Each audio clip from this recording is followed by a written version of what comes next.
Hello and welcome to the Knit Shift episode 5. Today is Friday, April 17th, 2015, and I am your host, Laura. Welcome! Welcome back if you are a returning viewer, and hello, it's nice to meet you if you are new. Thanks for spending a little time with me today. I really appreciate it, and I appreciate the feedback you guys have given me. I am joined today by my Cocker Spaniel, Gracie. We are sitting on my couch. Say hi, Grace. What? She heard her name. The ears go up. We are sitting on my couch in my apartment here in Southeast Virginia. It's Friday afternoon. It's my day off work. And I'll tell you about my week in a second, but I'll get to the housekeeping stuff first. This episode can be found on iTunes or YouTube if you search for The Knit Shift, or it can be found on my blog, theknitshift.com, which also contains show notes for today's episode. I am on Instagram as Laura Mahalski, and I'm on Ravelry as Yarn Stormer. We have a group called the Knit Shift Podcast. Give it a search. We're up to about 60 members so far, and actually, when we get to 100, I'm going to do a giveaway. You don't have to do anything to enter. I'm just going to draw a name out of a hat or, use a number generator or something along those lines and pick a number at random, and based on that person in the order they joined the group, that's how I will decide who wins. So the prize is a skein of yarn. I have so much stuff beside me. I don't want to jinx myself, but I feel like this is going to be a really good episode. I have so much stuff to show you guys. I have so much to talk about. This is going to be a Maryland sheep and wool extravaganza. Everything you need to know about Maryland sheep and wool. This is like BuzzFeed. 10 things you need to know before you go to Maryland Sheep and Wool. 5 things you can't leave the festival without shopping. That kind of stuff. I feel really good about this. So, without further ado, once the group gets to 100, I will draw a name out of the hat, and the winner will receive this skein of Vesper sock yarn. It's 100% superwash merino in the colorway Autumn Sky.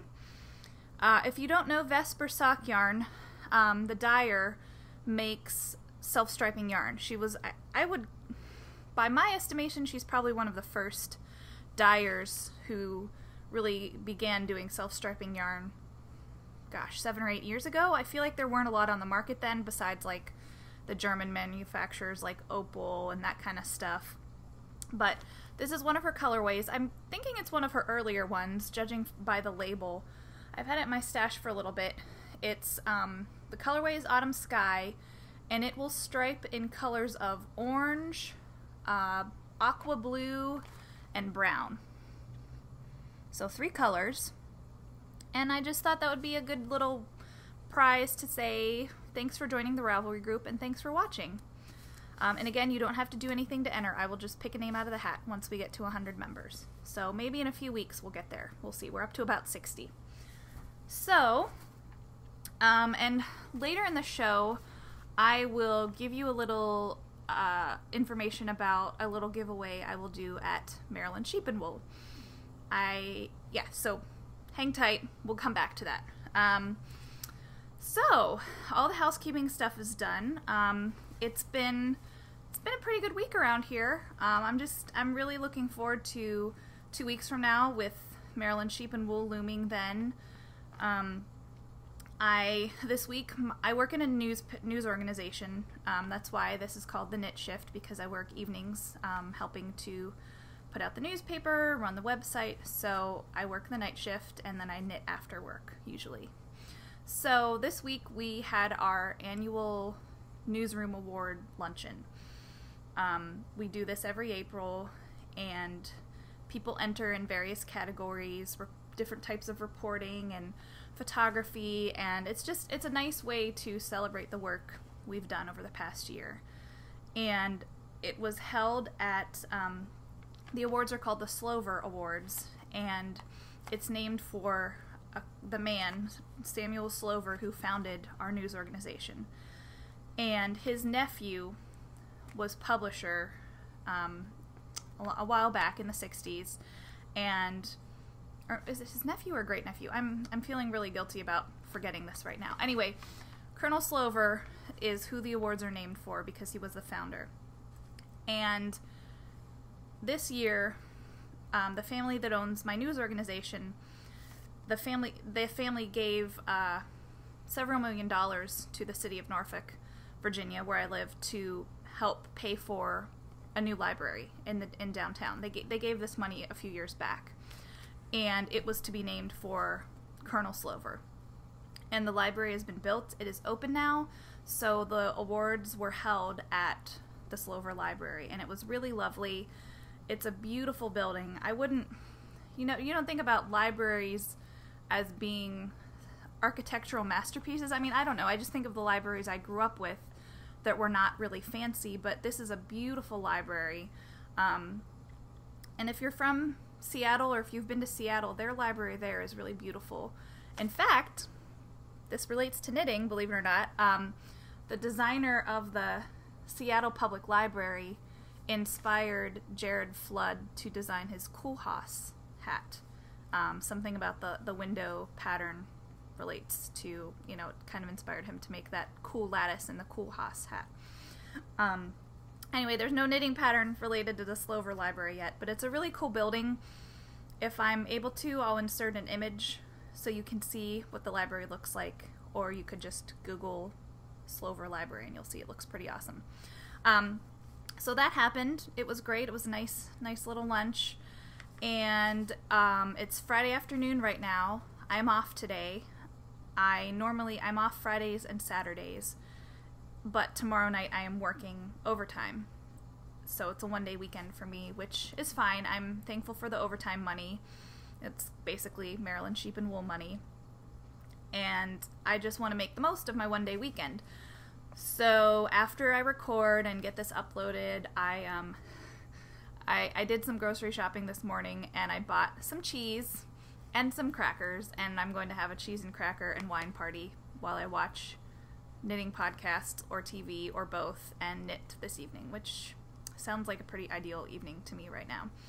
This morning I had to get up really early and go to an allergist appointment. I had never seen an allergist before, and if you watched my first episode, I mentioned that I came up with the whole idea to do this podcast when I was out sick for almost a week, and out sick followed by working from home. I ate something that didn't agree with me, and I had food poisoning, and then like 36 hours later in the middle of the night I woke up and my head was swollen. Swollen hugely. It was insane. I had to go to the ER. So anyway, today was my allergist appointment to find out if I'm allergic to crab, which is something I ate that night. Long story short, I am not allergic to any shellfish or papaya, which was also something I ate that night, which is great because I love me some lobster bisque, she crab soup, shrimp quesadillas at my favorite bar in my neighborhood, all the seafood, all for me, basically. And I've never had a reaction to any food before, so this is way too much medical detail, but apparently I had some kind of food poisoning called scromboid food poisoning, which relates to fish. It's not like bacteria or anything. Some sort of enzyme in some seafood gets broken down into histamine, which is the thing that, you take antihistamines for allergy medicine. Apparently fish can break down and get this histamine in it, and it looks like an allergic reaction, but it's some type of food poisoning, which seems like I had. It's not very common, apparently. So anyway, it was a morning of allergy testing and itching and that kind of thing, followed by grocery shopping. So now I'm home, I'm recording, talking to you guys, gonna have some wine and cheese later, or beer. I haven't decided. I love both. Yeah, so that's my day, that's my week, and let's get into it. I have notes. I write throughout the week. I keep notes on my phone when I have an idea for something I want to do for the podcast, and then before the episode I write it out. I'm only on episode 5, and normally every week until now I've had 1 sheet of notes. This week I have 2. That's why I say, like, when it's gonna be pardon me, an episode chock full of stuff, that's what I mean. If you'll excuse me, I'm gonna take a sip of my tea. I used my one knitting mug today for this very reason. Pardon the lipstick. I took a sip on the other side, and now it won't come off, even though I tried to get it out. This mug was a gift from a dear friend of mine from college, and it was a super big surprise in the mail when it got here, which, you know, that's the best kind of mail. And I am drinking an English breakfast tea, which is the type of tea I drink the most. And it's a Darvel and Windsor. Darvel's of Windsor is the tea brand. English breakfast. I'm going to pause it and get a glass of water. Be right back. Okay, I'm back. Sorry about that. I knew I needed water before I filmed, but I forgot to get it because I think I'm going to be doing a lot of talking. Okay, where were we? Getting into knitting stuff. In the Ravelry group, a user, she didn't give me her name to share, or I didn't ask her if I could share her name, so I won't share it, but someone asked if I would talk about some new techniques or stitches I have learned. And I'm not the most adventurous knitter. I know what I like, and I like what I know. I knit a lot of vanilla socks. That's my favorite thing to knit. But related to that, I have a few that, you know, learning the Kitchener stitch was very tricky, and I can do it now. I have it memorized. I have a little mnemonic device that I use to close the toe. I don't knit a lot of cuff down socks though. I knit mostly toe up, so I don't have to worry about Kitchener stitch. I brought my very first sock to show you guys. I got into sock knitting by reading Knitting Rules by Stephanie Pearl McPhee, and I just love the idea. So I used her book to knit my first sock, and a lot of YouTube videos, and she was on that show that Vicky Howell hosted, that yarn show, knitting show. I can't remember the name of it, but when the Yarn Harlot was on that show, I recorded it on my DVR, and I practically broke the DVR by rewinding it so much.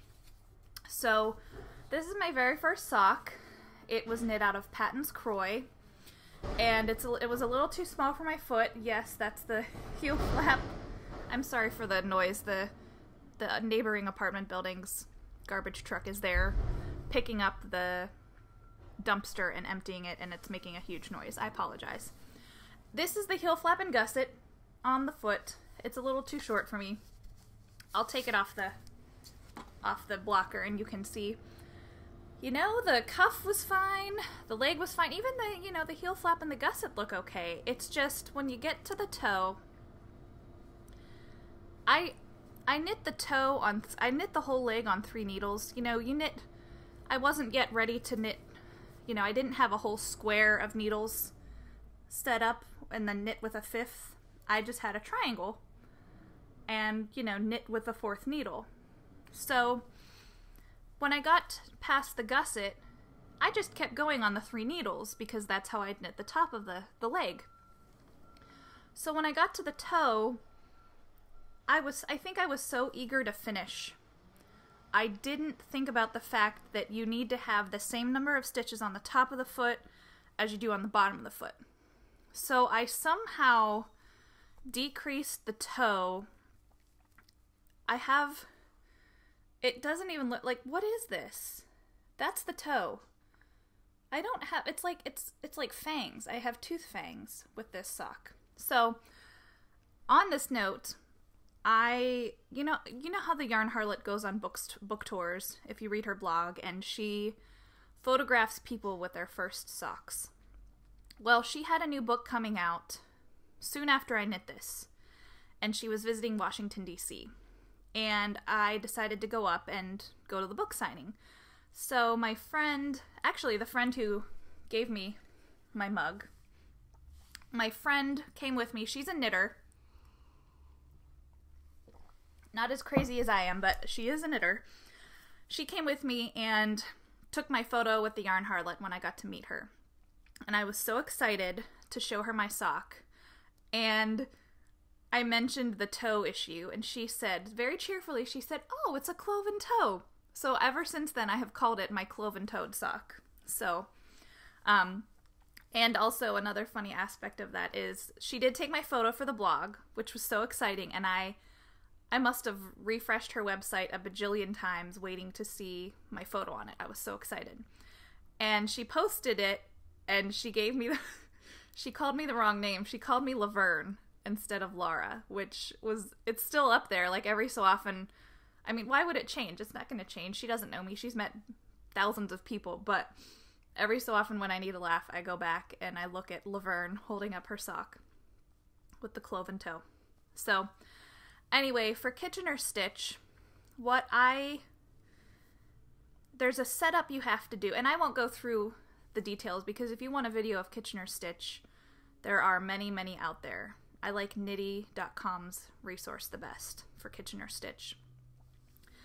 But you have to do a little setup, and then once you do the setup, it's knit, slip, purl, purl, slip, knit. Knit, slip, purl on the front needle, purl, slip, knit on the back needle, the one further from you. Pardon me.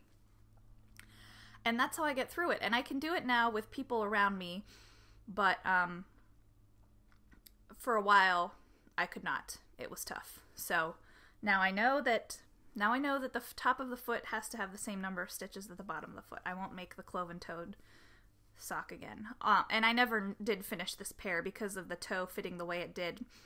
I just took it as lesson learned and moved on to my first pair of socks. So this sits on the top of my yarn room, the top of my yarn shelf in my office with my boyfriend, and it holds a place of pride because it's my first sock. And I've knit more than 100 pairs since then, so I've come a long way. So I thought that's kind of a gimme sort of discussion of the Kitchener Stitch, but I brought another project to mention, a technique that I learned something on. Let me pull it out of my pile of stuff here. Oh gosh, I have so much stuff to show you guys. If you've been on Ravelry, you might be familiar with the Tour de Fleece that is done every July during the Tour de France, the biking race in Europe, in France. The goal of it is to, I guess, spin a certain amount, make a goal for yourself, and pull it off during the Tour de France. And I am a cycling fan. I got to see the tour in person in 2001, and I've followed it since, off and on. So I decided to do it, and it's not just Tour de Fleece sounds as if it's all about spinning, but you can also do knitting projects for it. So I set a goal, and it's supposed to be kind of a lofty goal, one that takes a little bit of effort to pull off. I decided I wanted to knit myself knee-high socks. And I wear size 11 shoes, US. That's like a 42 in my Birkenstocks, 42 or 43 in my, those kind of shoes. And I'm tall. I'm 6 feet tall. So I knew that knee-high socks would be an effort. But I picked some yarn that would make it a little easier. I picked a DK weight yarn. It's actually a locally dyed yarn. This is Sea Star Hand Paints Sea Monster. And it's this really pretty merino, pale blue. And the colorway is Avalon Pier. I bought this at a store in the Outer Banks of North Carolina called Knitting Addiction. This yarn line, Sea Monster, is discontinued, but it was a huge skein. It was 460 yards, and though it is classified as a DK weight on Ravelry, it feels more like a worsted weight to me.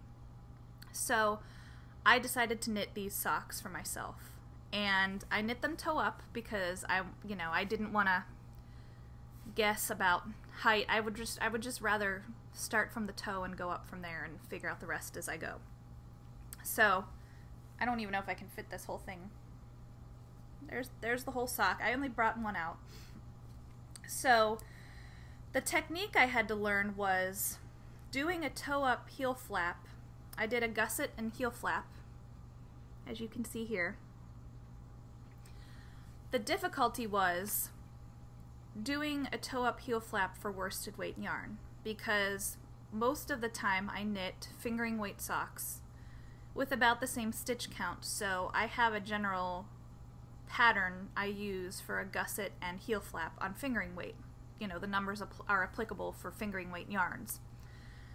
But of course that wouldn't work for worsted, so I found a resource online to guide me, and it got into percentages and such, and I followed her instructions and it worked out great. They fit wonderfully. And I just knit the heel flap. I didn't do a slip stitch or anything, no eye of partridge, because the yarn is so thick. I just didn't want to make it any bulkier. So I went and I double checked my Ravelry projects to see, so that I could link to the tutorial or the information I used when I created these socks. And I clicked on the link on my project page and it's a dead website.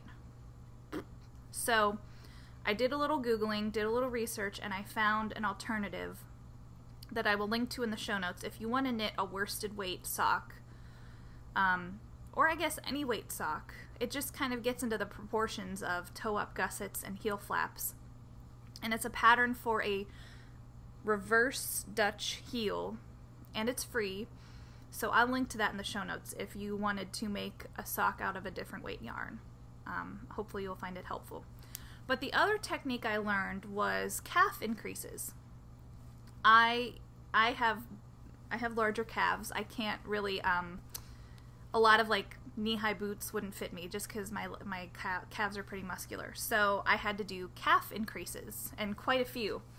So let me flatten this out so you can get the best possible view of the calf increases. So I just kind of winged this. If you can kind of see that there is a row of 4 stitches in the middle that goes up the whole way, I basically just did an increase on each side every, I don't know, 6 or 8 rows. And then I would try it on, and so on and so forth. So you can kind of see the little bumps from the increases on each side. So they're mirrored, which I liked. I liked the look of that. And they're pretty, I mean, you can't tell from far away. And then I did 2x2 ribbing, and they're really fun, and I really enjoyed making them. I like to wear them to work with a skirt, because if I knit these knee-high socks, I want to show them off. You know, I want people to see them. I don't want them hidden under pants. So I really like them. So those are just a couple of techniques I've learned. I will try and mention more as they come on, and I hope that was helpful to the person who asked that question. So please, if you have any questions, if there's stuff you want me to talk about, give me a shout on Ravelry, on the board, or in a private message, and I'd love to work on that. Alright. I have no finished knits this week. I had been hoping to finish a baby sweater that I've been knitting for about a month. I didn't even touch it this week, so I'm not even going to show it, but you've seen it on the past episodes if you are a returning viewer.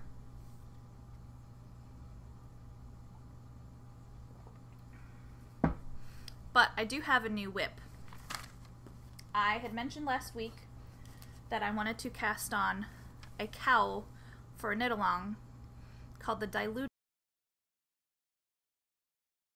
Cowl. It's by Karen McCall. It's a $5 pattern on Ravelry. It calls for, gosh, it's really flexible, this pattern. You could use DK weight, you can use fingering weight. Karen McCall apparently kind of paired up with an Etsy dyer to offer a gradient yarn option for this.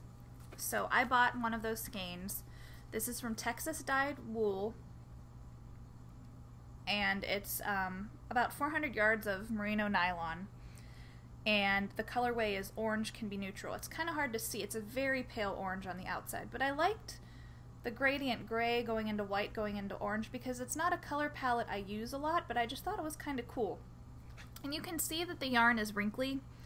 I guess the way they made these gradients was they used sock blanks, which is why it looks as if the yarn has been knitted.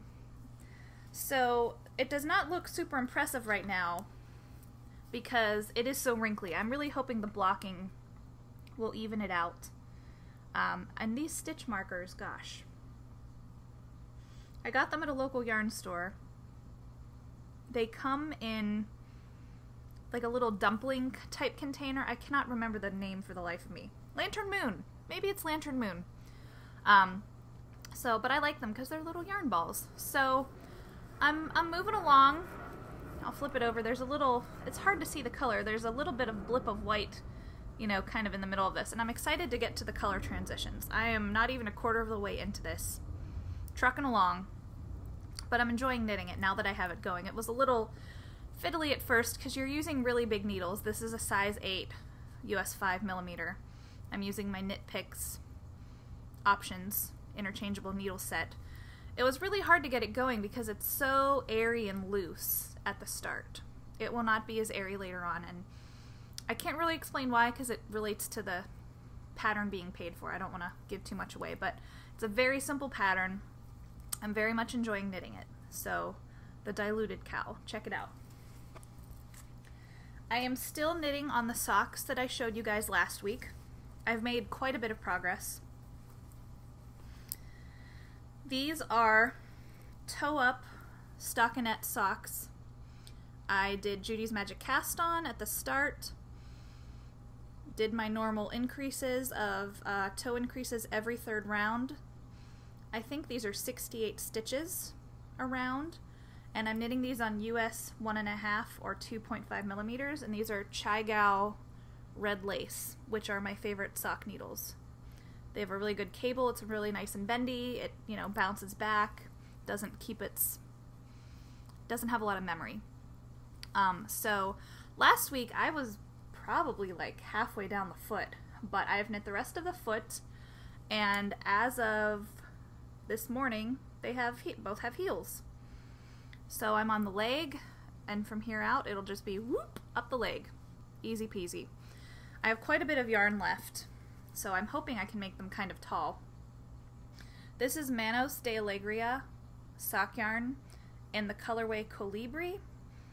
It is it's merino nylon, and this might be one of my favorite sock yarns to knit with. It's really soft. The fabric it makes is really lovely. The colorway is nice. I like the way the spirals are happening on the legs. It's a dark purple, a medium purple, a lilac. There's a little bit of fuchsia where the colors meet, which is kind of cool, like right here almost. There's a little fuchsia. Navy blue, sky blue, white. This yarn was a gift from my mom. I cast these on before she and my dad visited for Easter 2 weeks ago. And I'm really enjoying knitting this. So thanks, Mom. I love this yarn. And I'm carrying this around. This is a dumpling bag. I don't know who made it. I don't believe there's a tag. And it's lined with this cool polka dot fabric. This is also from Knitting Addiction in the Outer Banks of North Carolina. They sell these bags there, and I really like them. I just like the little triangle shape. It's just kind of fun. So those are my only 2 works in progress right now. I kind of like to set knitting goals. I don't want to pressure myself, but ideally I would finish the Diluted Cowl before Sheep and Wool in 2 weeks, because it would kind of be nice to have that there. I think the colors are very spring-like. I might not need a cowl, but it'd be nice to have a new, shiny, new finished knit to show off. So I'd like to finish that before then. The socks I don't care about as much because, frankly, the socks are probably what I will knit, you know, hanging out at Maryland Sheep and Wool, hanging out with my girlfriends, just sitting around because they're mindless and I can just kind of knit on them however I like. So, but of course I will bring backup yarn for like another pair of socks because goodness knows you don't want to be caught without your knitting. Okay.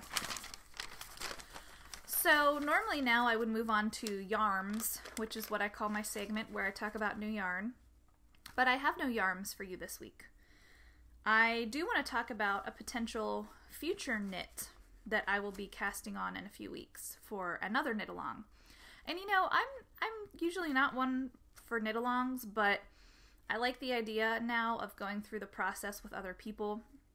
And I like open-ended knit alongs where it's not necessarily for a certain pattern, but it's like, let's all make socks, or let's all use this yarn. I like that idea. I like the flexibility. So that's what this knit along is. It's put on by Kate over at the Stitch Addiction podcast. She's doing a May shawl knit along. And it runs through the end of June. And if you have a shawl cast on before May 1st, you can... Kate is giving away prizes if you finish your shawl by the end of June. And if you have a shawl cast on before May 1st that is less than 25% finished, and you finish it during that period, it will count as an entry, she says. So check out her Ravelry group, Stitch Addiction Podcast, and there's a thread with chatter about the shawls. So I have 3 things I'm thinking about making. I'm not going to make all 3. I'm not that... I know my limits, and I will not be able to knit 3 shawls in 2 months. But I kind of would love to know your opinion of my options, because I really like all of them and I don't know what to do. Luckily, I have 2 weeks to decide. So first, let me show you the patterns. Pulling them up here on my iPad. Not my iPad, it's my boyfriend's, but for our purposes today, it is my iPad.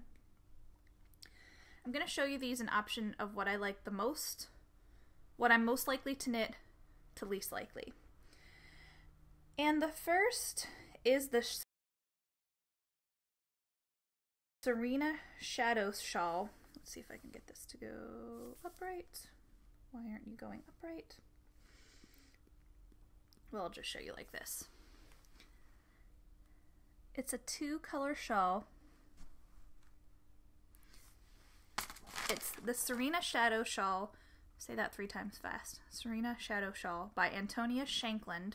It's a free pattern. It calls for DK weight yarn. However, I am contemplating using 2 skeins of Jill Draper Esopus sock yarn, which comes in 500 yard put-ups. So I feel like having 1,000 yards of fingering weight would make me a really big shawl, no matter what the gauge is. And I'm thinking about doing it in this blue and brown. This is colorway, I could at least flip it up right side up so you guys can see it properly. This is Clear Skies, and this is Palest Umber. You know, this is a traditional sky blue, and this is kind of a nice medium chocolate, not even chocolatey brown. How do I even describe this? It's a yellow tinged brown. It's a medium brown. It's almost like cappuccino colored. Maybe. But I like the idea of striping Jill Draper yarn. It's just, she has the nicest base. It's really, the twist on that yarn, like, look at this. It's just super twisty. I just love it. So I'm thinking about a 2-color shawl out of these. And I'll show you the Serena Shadow Shawl again.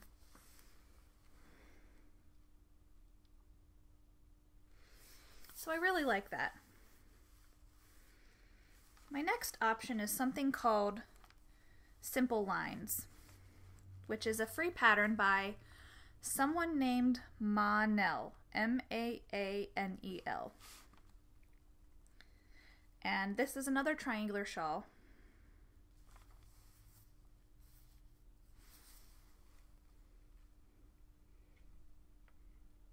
It's mostly, it looks like mostly stockinette with some garter ridges and some eyelets thrown in, and then there's a lace edging. But I just think it looks so lovely. And I like that it's in gray in the sample pattern. Sorry I'm wobbling this around. I don't mean to make you seasick. So for this, I am contemplating striping this as well. And I don't know what about this color combination speaks to me, but I'm obsessed with it. This is Fleece Artist BFL Socks, 80/20 BFL, superwash BFL and 20% nylon. And it's, it doesn't say how many yards, 400 some I would imagine. And it's this lovely melony color, melon orangey color. This is Copper Corgi Fiber Studio. I think I showed this to you a week or 2 ago under Stash Enhancement. It's this gorgeous teal, dark blue. It's really hard to capture it because I'm sitting on a navy colored couch, but you can kind of see the color just kind of, the light kind of grabs this yarn. The colorway is Peacock, and it is the Savannah sock base, which is 100% superwash merino. But I don't know what it is about these colors together, but oh, aren't they fun? Am I crazy? I like really loud colors. You can kind of see this, I don't think I've mentioned this blanket behind me. This was my first crocheted blanket. I made it when I was 18, 19, and I still love the crazy purple and the neon yellow and the rainbow multicolor. It's Red Heart. Sue me.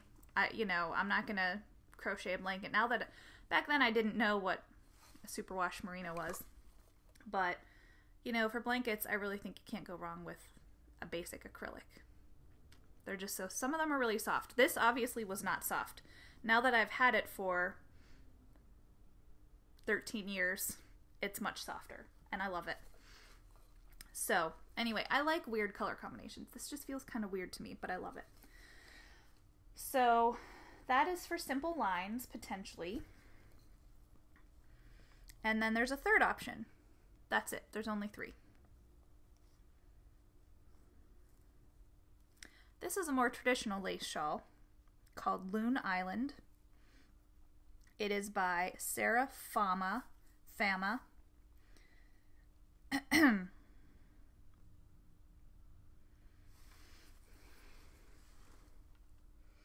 And it's knit out of lace, but it's a pretty easy diamond pattern, or squares maybe. Probably squares, judging by the way it's angled.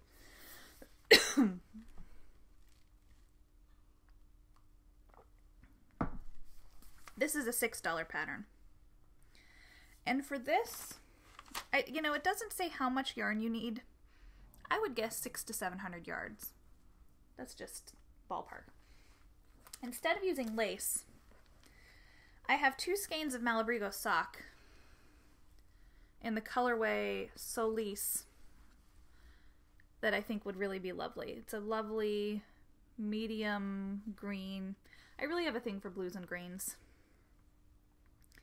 And I think this will look really lovely in a nice lace pattern. This I am least likely to knit anytime soon, this pattern, because lace requires an attention span while I'm knitting. And I have to be in the right frame of mind to want to knit lace. And I can't do that at Sheep and Wool. Pardon me, which is fine. I don't have to knit it at Sheep and Wool, but I just, my attention span is drawn to stockinette and garter. But I could alternatively knit the Loon Island shawl with that gradient yarn that my mom got me a couple weeks ago at the Pittsburgh Knit and Crochet Festival. This is Apple Tree Knits gradient yarn, plush fingering, 100% superwash merino in the colorway Champagne Gradient. It is 840 yards of fingering weight yarn. I could make a really lovely shawl out of this.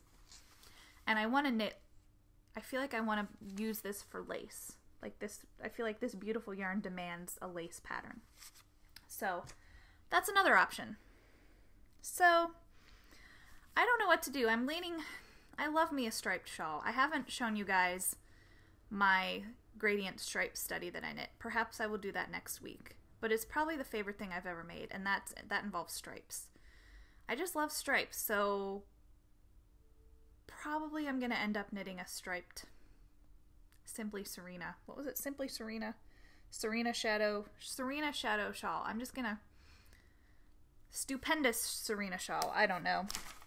I'm going to come up with every word with S that is not the shawl's name.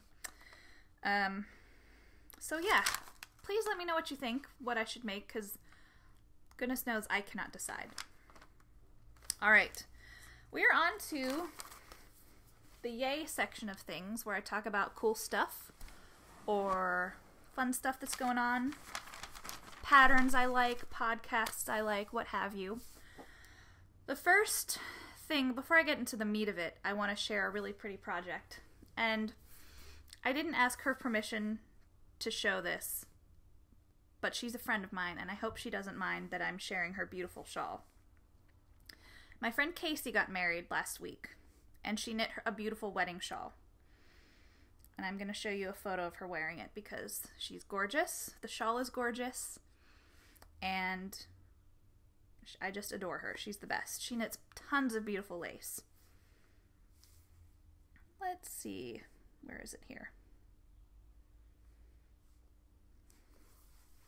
Here is a photo of it hanging over a balcony. Casey, I hope you don't mind me sharing this because it's just gorgeous. And congratulations on your wedding. So that's really beautiful. And then we move on to the meat of the episode, which is Maryland sheep and wool. And let's see. I have notes to consult. I have my phone to consult because I wasn't going to write out everything that I already took in and made a note on my phone. So, Maryland sheep and wool. What is it? It is a festival celebrating sheep and wool. I bet you didn't think I was going to say that, did you? It celebrates all things fibery, and it's held every year the first full weekend of May at the Howard County Fairgrounds in Maryland, which is about halfway between Washington, D.C. and Baltimore. So for those of us in the Mid-Atlantic region, it's a very convenient festival. There's so much to do there. First and foremost, there are vendors, several hundred vendors selling anything related to sheep or knitting you could imagine. Yarn, spinning tools, weaving tools, knitting tools, anything you could want. There are farming contests, there are animal shows for sheep, for alpaca. So many animals are shown there. And there are classes and workshops if you wanted to learn a technique. They bring in really good teachers. I believe the classes sell out very quickly, so I would be shocked if there are any class seats available still at this close date to the festival. There's a sheepdog. There's sheepdog demonstrations. They have border collies that demonstrate their herding abilities with their owners, which are always fun to watch. There are garment competitions where people submit things they make and, try to earn ribbons, like a county fair or a state fair. There is a sheep to shawl competition where they shear the sheep, someone spins it into wool, and it is knit into a shawl, which I've never watched it, but gosh, it really sounds fascinating to me. I just think that would be so neat. There are also shearing demonstrations, so you can learn how they shear a sheep. So there's a lot. There's music, there's food vendors, a lot of lamb. I have no problem with eating lamb, as there are sheep milling about, but some of you might. I am a meatitarian through and through. Just call me Ronalda Swanson if you watch Parks and Recreation. I love meat. So, lamb burgers, there's some Euro vendors, your typical fair food. There's a vendor that sells kettle chips, which are potatoes cut in the shape of a spiral, covered in, melted cheese, sour cream, all those things that are not good for you. They're delicious. Pardon me again. Sorry for all the coughing. So this will be my 7th year going to Maryland Sheep and Wool. I actually sat down and thought about all of my visits, and I started, pull it up here. I went for the first time, I think, in 2007 or 2008. And starting in 2010, I've gone every year since. So this will be my 6th year in a row, which is fantastic. I've gone with friends. I have driven up myself, and as I did last year, and met up with people there. I went with my mom one year, which was really fun, and all of them are fantastic ways to go. I will say, if you want to go this year and you're coming from out of town, if you don't already have a hotel reservation, you will probably need to find one a good hour away, because the hotels in Columbia, Maryland sell out, I would presume, by February or March. So when my friends and I go, we always book our hotel in the fall. I'll get more into tips later, but I wanted to talk first about some of my favorite vendors, because aren't we all there just to shop? I really like Hobbledehoy Yarn and Fibers. They are located down by the sheepdog demonstration arena.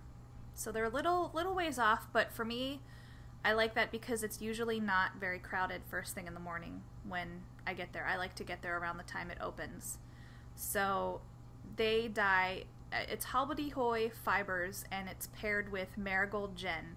Both of them are Etsy shops. I believe they are from the Gettysburg, Pennsylvania area. And I love Marigold Jen yarns.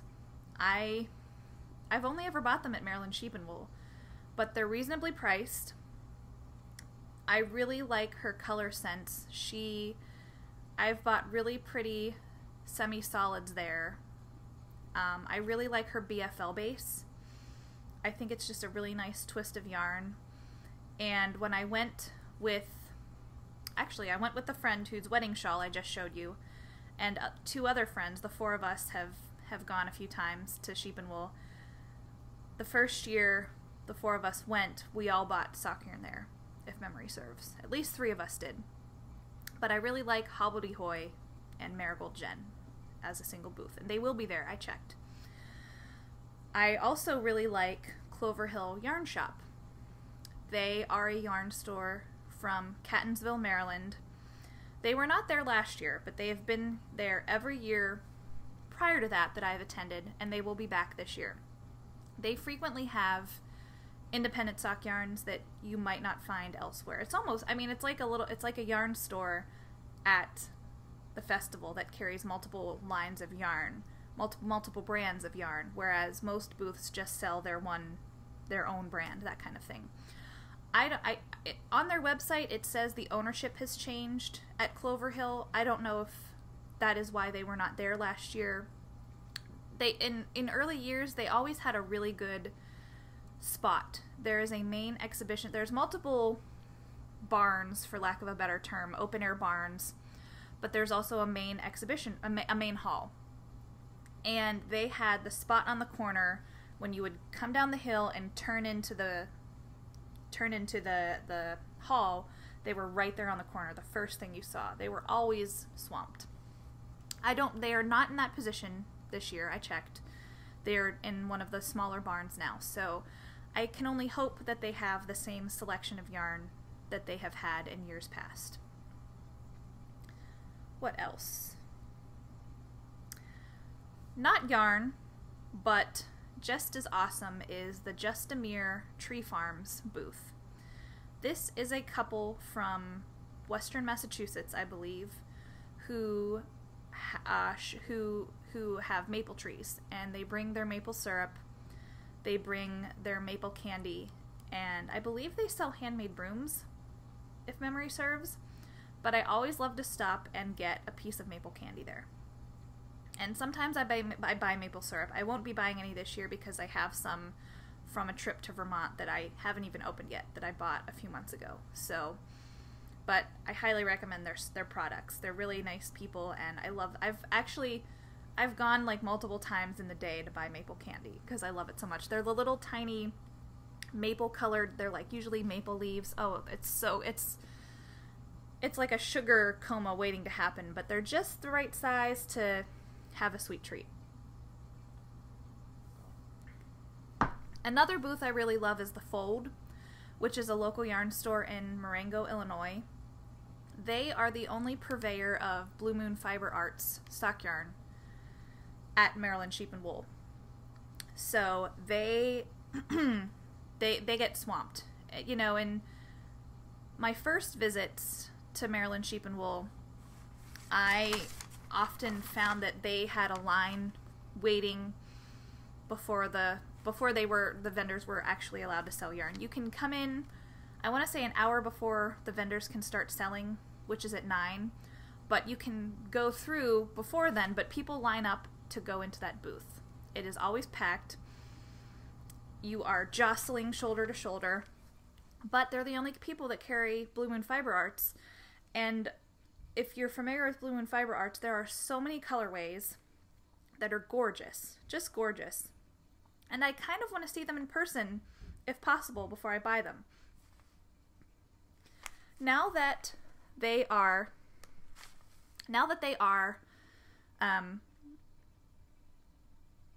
sorry, I got a pop-up that my disc is almost full. I think I might have to cut this video a little short. But they sell beautiful Blue Moon Fiber Arts, and I don't think they are quite as in demand as they were a few years ago, but I still think it's worth checking out. Miss Babs. Miss Babs hand-dyed fiber and yarn. She's in the main barn. She is always busy, but she has beautiful yarn, so check her out. And I will wrap this up just in case this doesn't save and then I'll be mad that I recorded all of this for no reason. I'm going to do a giveaway to the first person to see me at Sheep and Wool. If anyone does. It's presumptuous to think that someone will recognize me. If you see me, come up and say hi. Please see me. Just say hi anyway, even if the giveaway is done, because I would love to say hello and meet you.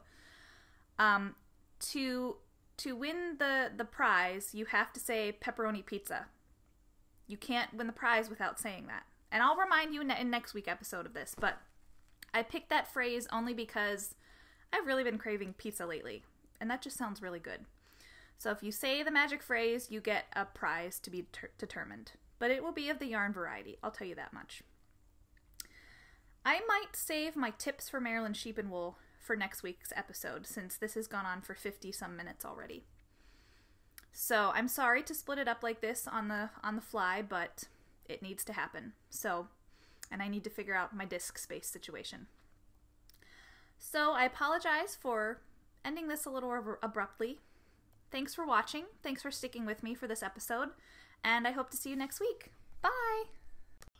So, I'm back. I cleared a little space off of my hard drive and made it work. So, I'd hate to let you down and have to split up the Maryland Sheep and Wool stuff into 2 episodes. So, I'll try and keep this brief, though, just in case it freaks out. So, where were we? I talked about the fold. I talked about Miss Babs. Those are really the vendors I like to visit every year. And even with Miss Babs, I don't always brave it because those lines are crazy, y'all. I don't want to deal with that necessarily. This year, I say that I'm not going to buy much yarn, but I always leave with at least 2 skeins of yarn. I really want a new Swift. I have been using the same Swift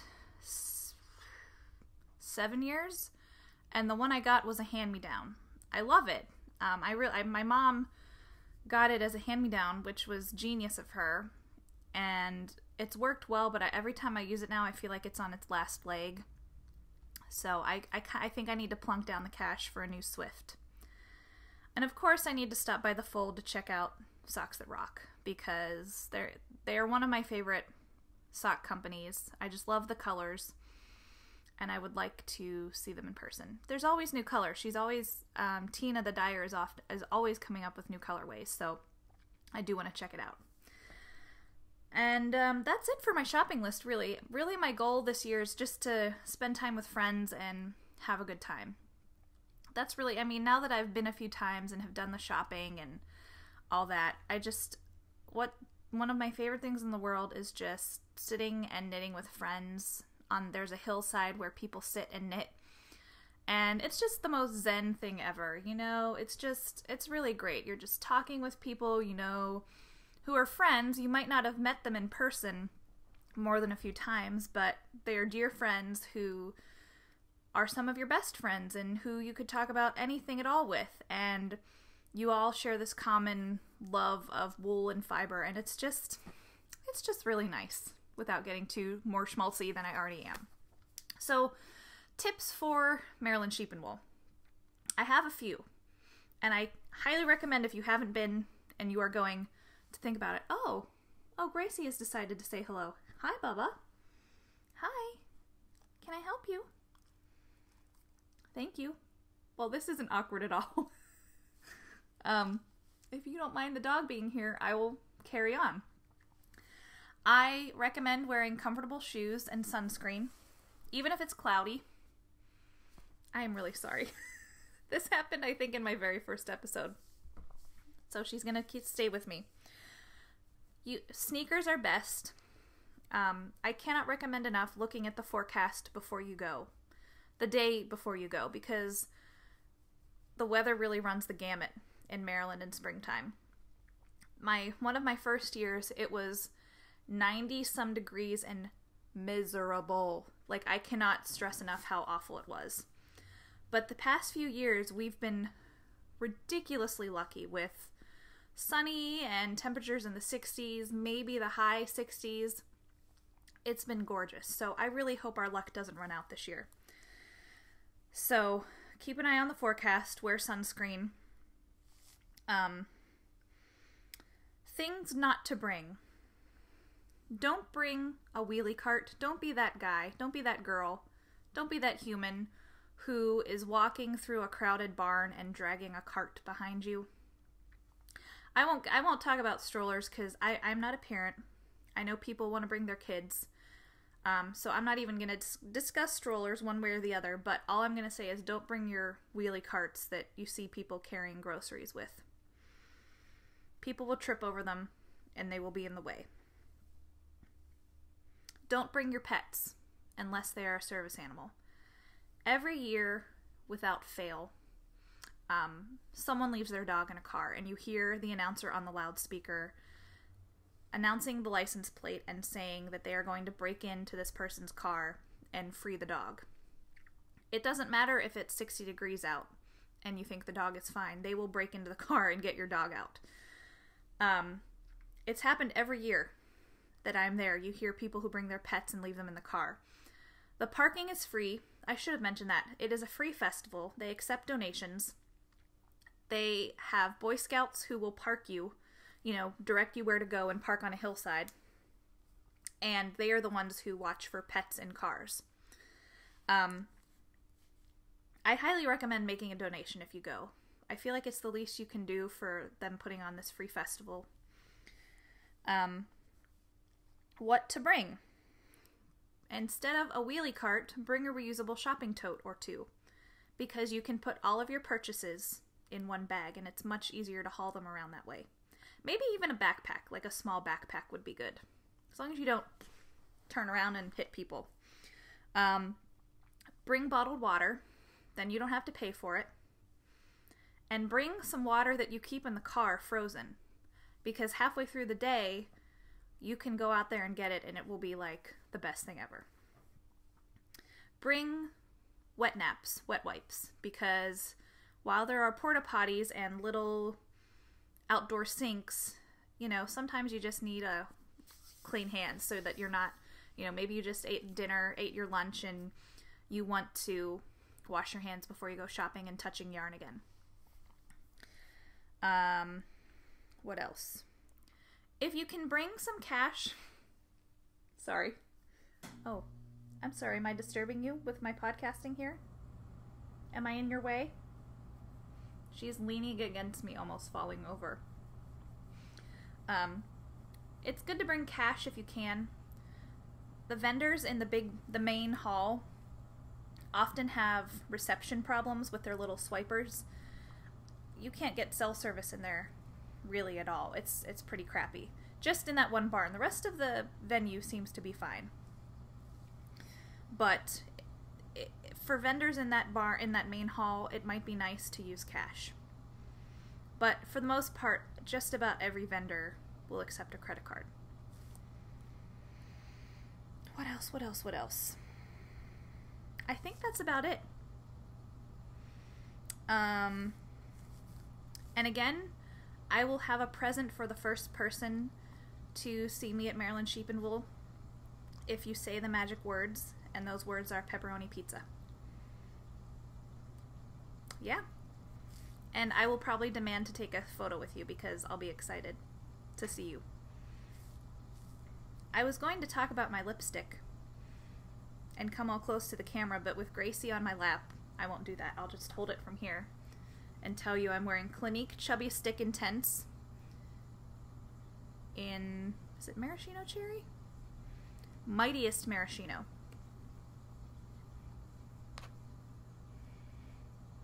It's a lovely red kind of crayon balm thing. It goes on very easily and it does not dry out. I like it very much. Well, I think Gracie and I will sign off here. Thank you for joining us and sticking with me on this long episode. Do you have anything you'd like to add, Gracie? I think we're done. Have a wonderful week. Enjoy your knitting, your crafting, what have you. And Gracie and I will see you next week. Bye!